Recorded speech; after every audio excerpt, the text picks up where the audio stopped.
Hi, love of my life. I don't feel like recording this, okay? That's what we're going to start with because I got to be honest with you. And this ties to what a lot of people yap about, which is this whole anxious avoidant BS. You know how I absolutely obliterate that in my videos because it's not biologically deep. But I do talk about that fact that it is important for an avoidant man, and men are naturally avoidant, to embrace anxiety, right? Or vulnerability or closeness to find the right girl, right? To have someone who will make them feel something. It's almost like you have to become the very thing you want the girl to cause in you in order to attract it, right? Just like as a woman to attract the avoidant or self-sufficient guy, right? Who's not prone to vulnerability or leaning in up front, right? He's guarded.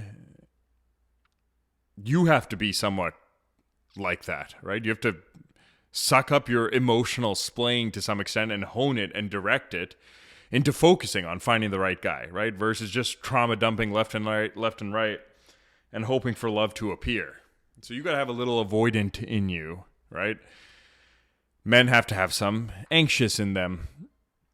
So, yeah, I don't feel like recording this. And, people talk about that. I think it's the mid-singular, what is it? Anterior cortex or something. I don't know. There's some part of the brain where if you do things, especially for men, right? Vasopressin, that hormone in later stage attachment, that, if you overcome hurdles and stress, those people live longer, at least for that mid-singular anterior cortex. Some jazz. I don't know. You can figure it out. You can Google it.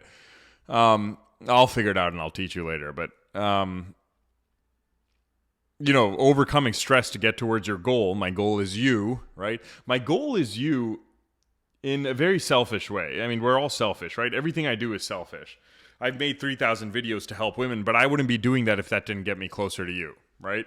Now, love is interdependent selfishness, but what I want is, I have access to a lot of sensory goodness in life, right? A lot of the finer things in life.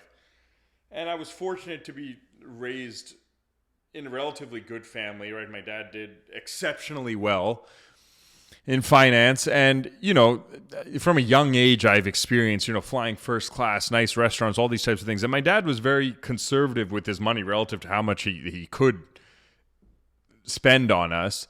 But, we got tastes, my sister and I, of those things very early on, right? And it's fortunate. I'm very grateful for it. But it also dampens the taste for those things or the high you get from those